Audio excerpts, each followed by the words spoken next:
Ante todo, muchísimas gracias por abrir las puertas a Conitec, a nuestro trabajo aquí en la Universidad de Miami, sobre todo a la profesora María Lorca.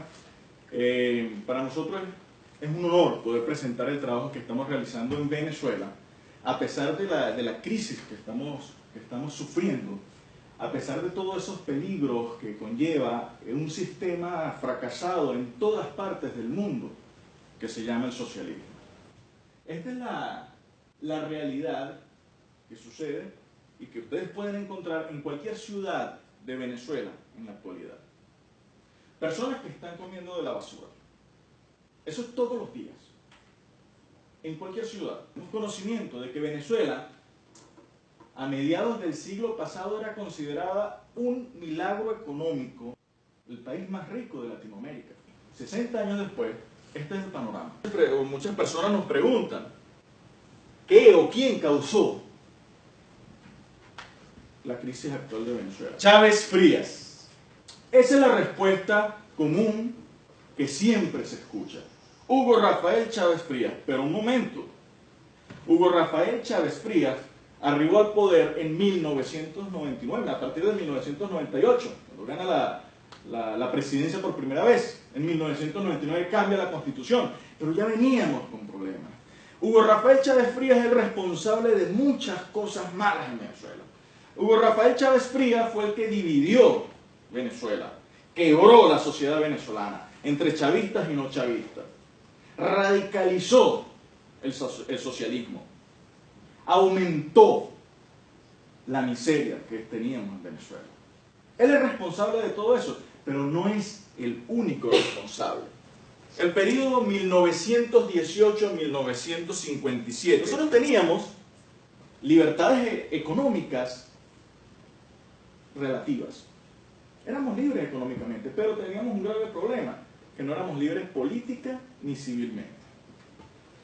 Tumbaron a la dictadura de Pérez Jiménez en 1958 y se comenzó a generar lo que se llamó la Cuarta República Venezolana, o los famosos 40 años previos a Chávez, que Chávez siempre lo decía, que todo era culpa de los 40 años anteriores a él. Los políticos se adueñaron de la renta petrolera en Venezuela. El proteccionismo de Estado se implementó en favor de élites económicas. Entonces encontrábamos en Venezuela familias dedicadas a un sector, una o dos familias que se apoderaban de un sector económico y no lo soltaban. Y entonces una persona no podía importar ese producto, porque ese producto estaba protegido, porque tenías, y aún así, todavía se vive eso, tienes que comprar a juro lo hecho en Venezuela.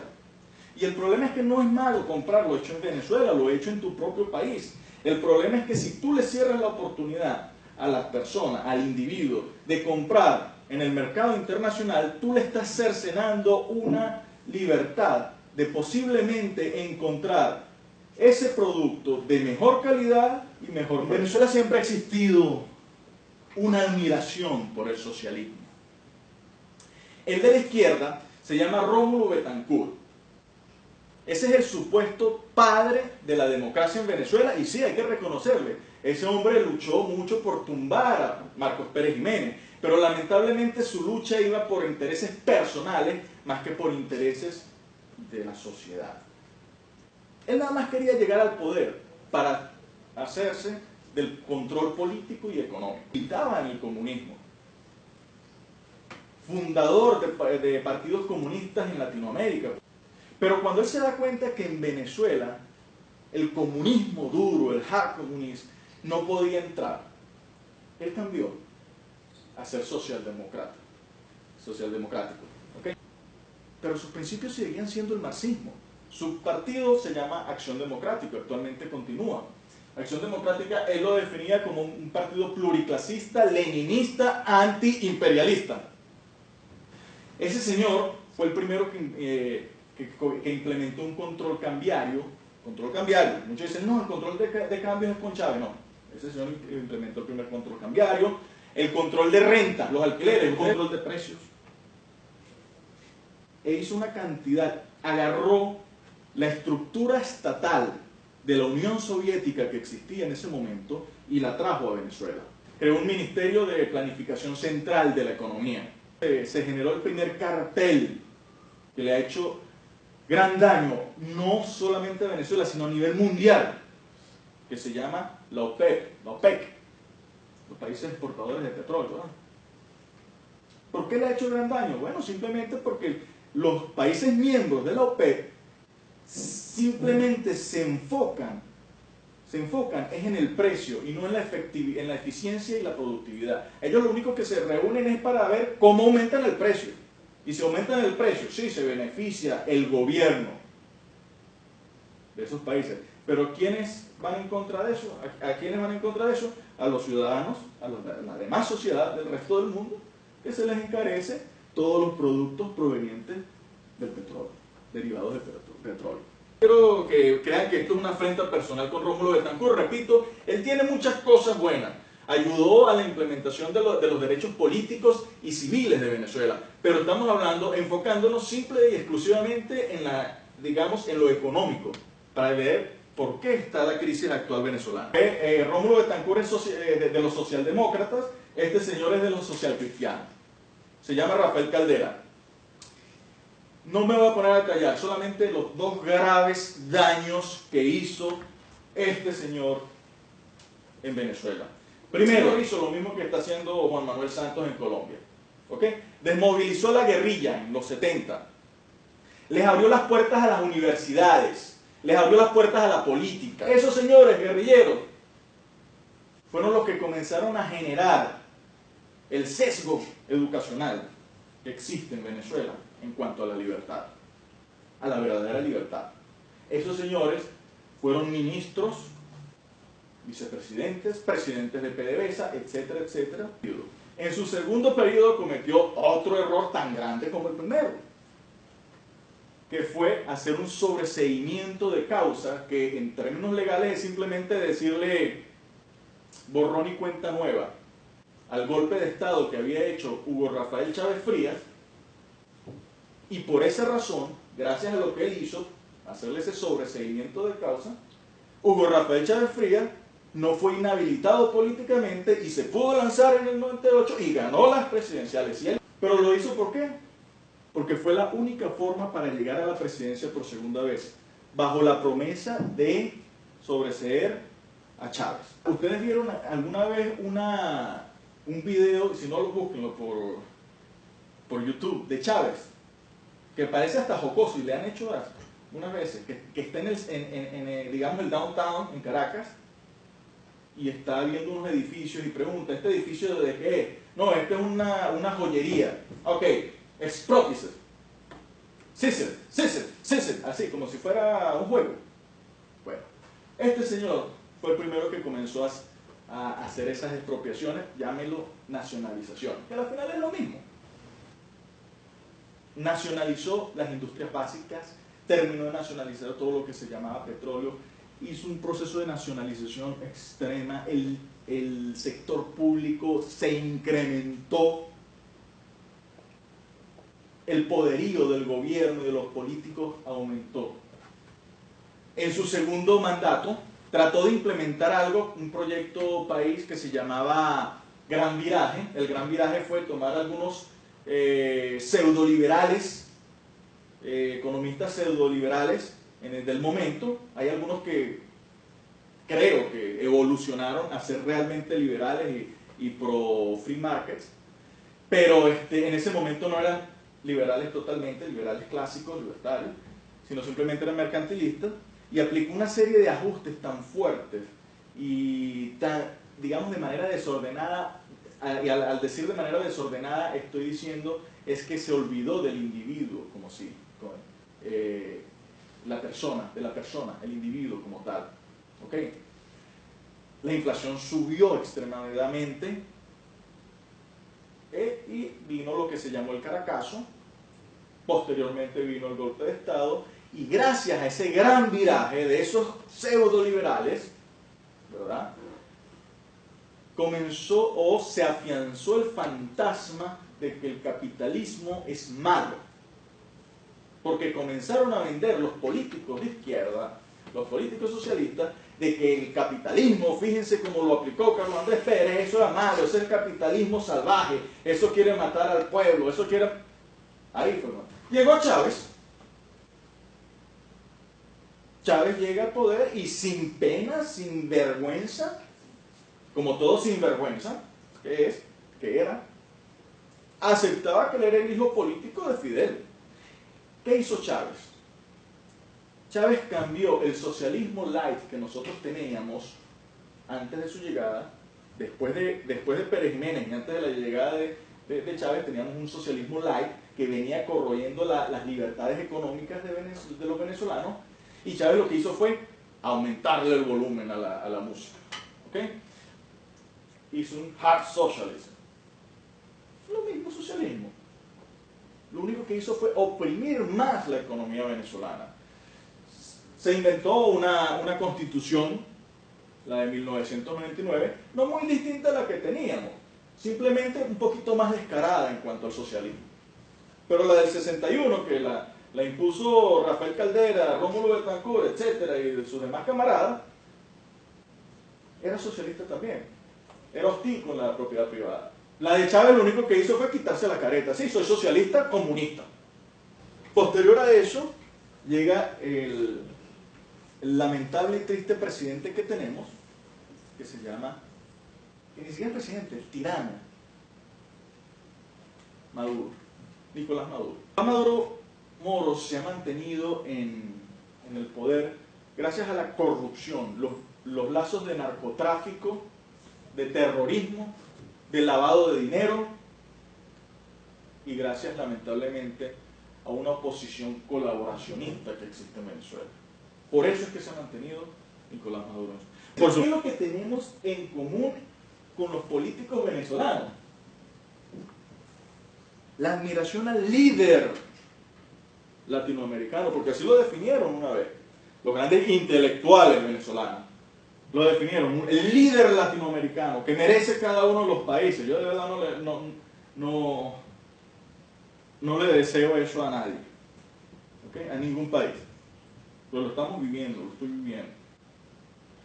Todos los que vivimos allá, los que estamos sobreviviendo allá, y ya se van a dar cuenta en la parte económica. Es importante notar, es importante remarcar, de que gracias a esa filiación tan grande con el comunismo, con el socialismo, fue que surge la crisis venezolana. Entonces no es una sola persona, son muchas personas. Y si nos ponemos a analizar en la raíz del problema, la culpa ha sido de los venezolanos. ¿Por qué? Porque los venezolanos nunca han entendido lo que realmente es libertad. Cuando gozábamos de libertades económicas, nosotros no teníamos libertades políticas ni civiles. Y cuando cambiamos a una democracia, porque vino una democracia, alternancia de poderes, elegíamos a los presidentes, teníamos congresos, senadores, diputados, luego teníamos democracia, votábamos. Cuando vino la democracia, dejamos que nos robaran las libertades económicas, porque supuestamente lo más importante es la libertad política, y eso es lo que se cree en Venezuela, y ese es el grave error. ¿Cuáles son los resultados que nosotros podemos palpar, ver en Venezuela? Vamos a analizar la economía y los índices internacionales. Fíjense esa gráfica. Este es Venezuela. Esta gráfica es el GDP real per cápita, ¿okay? Como fracción del GDP real per cápita de los Estados Unidos.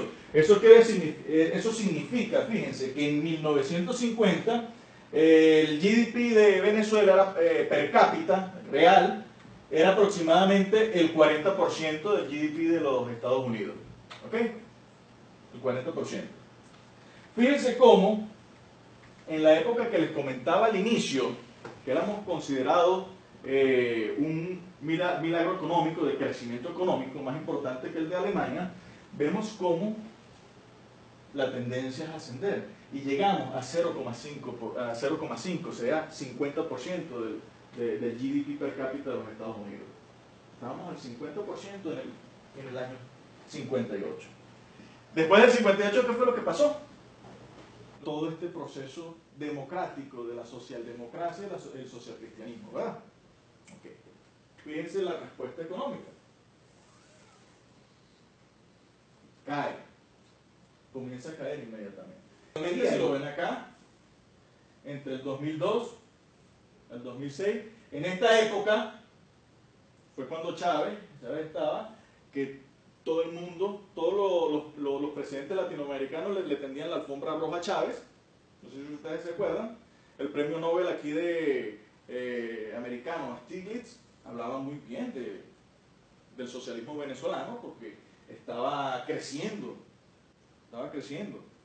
Bernie Sanders, por supuesto, lo mejor, inclusive mejor que los Estados Unidos. Lo decía, impulsado por los precios del petróleo. Cuando comienzan a caer los precios del petróleo, ¿qué comienza a suceder? Y ni siquiera así llegamos a lo que teníamos en 1958, que era 0,5.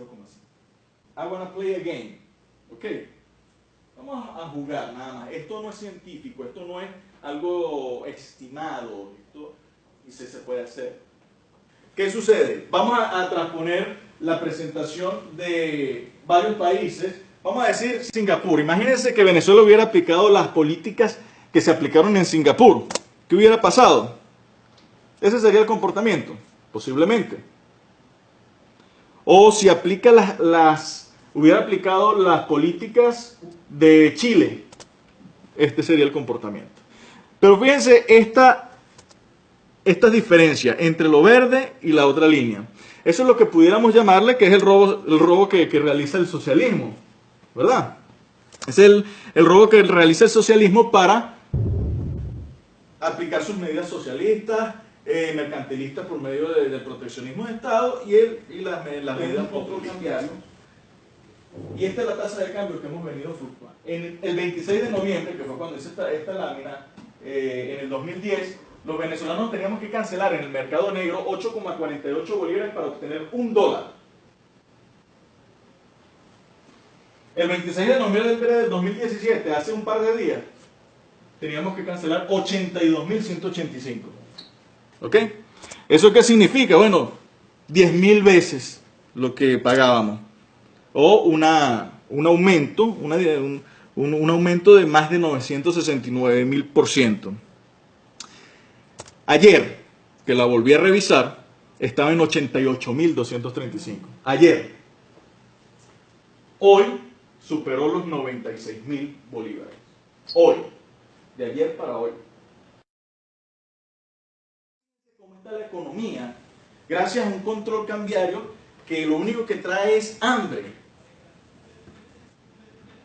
Aquí tenemos la gráfica del precio de cambio, ¿verdad? Del tipo de cambio, desde el 1 de enero del 2017. Eso no hace mucho. Este año. Fíjense lo que ha crecido. De 3.164 a 82.185. Eso es el 26. ¿Ok? Socialismo, por ejemplo, explicado por ejemplo, no incentiva los ahorros y te hace más pobre.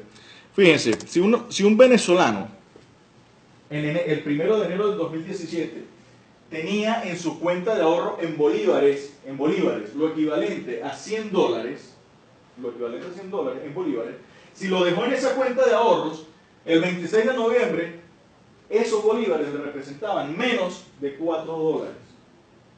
Fíjense todo lo que ha perdido del 1 de enero al 26 de noviembre. El socialismo interesa empobrecer a las personas.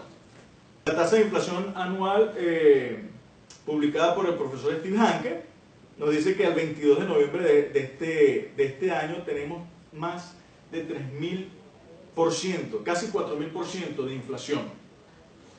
Los precios aumentan cada 3-4 días. Los índices tenemos el Economic Freedom of the World, somos el último país durante todos esos años. En 1970 éramos el número 10. En 1970, gracias a que se fueron perdiendo las libertades poco a poco. Pero en 1970 estábamos en el puesto número 10 que eso significa que estábamos aún mejor en el 70 de lo que está Estados Unidos actualmente. El Doing Business Index nos dice que somos la tercera peor economía para hacer negocios. El índice de corrupción, somos la peor economía de Latinoamérica y somos el país más corrupto de Latinoamérica.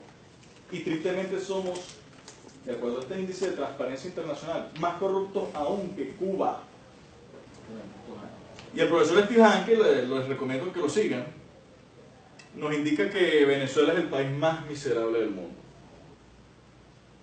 Viene la lección 2 sobre el socialismo. Socialism controls your life and creates bias in your education.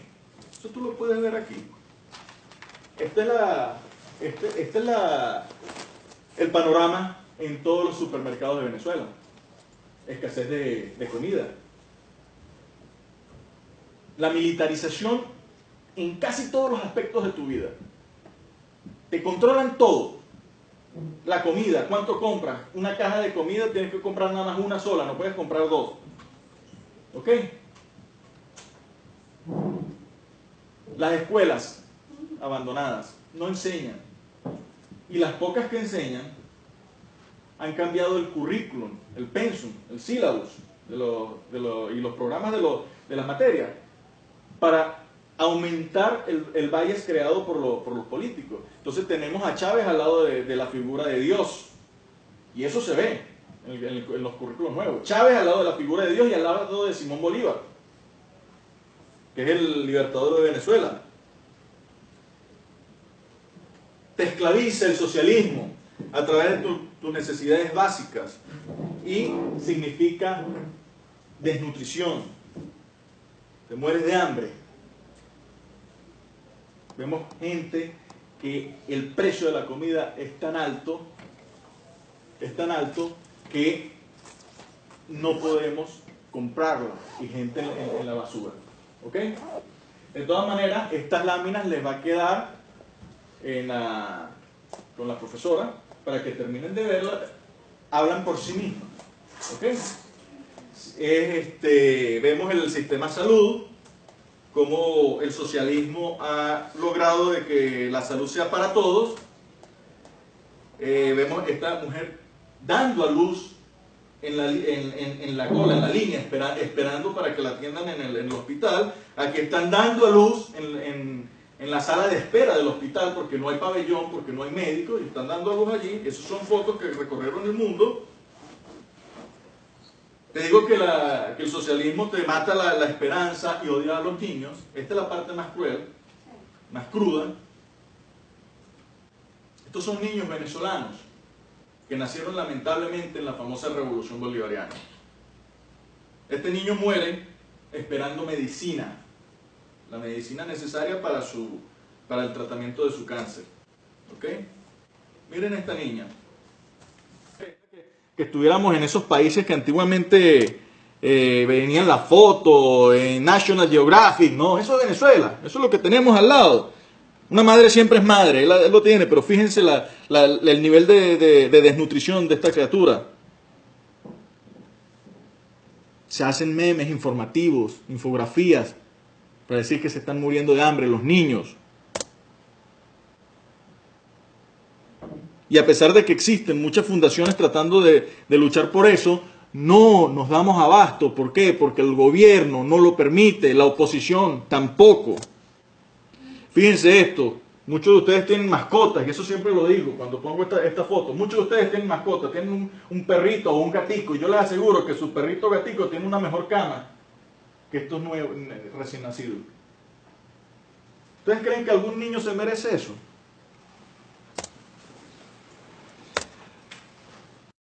Esas son las fotos del socialismo. Esos son los resultados del socialismo. ¿Okay? Bueno, muchas gracias. Muchas gracias.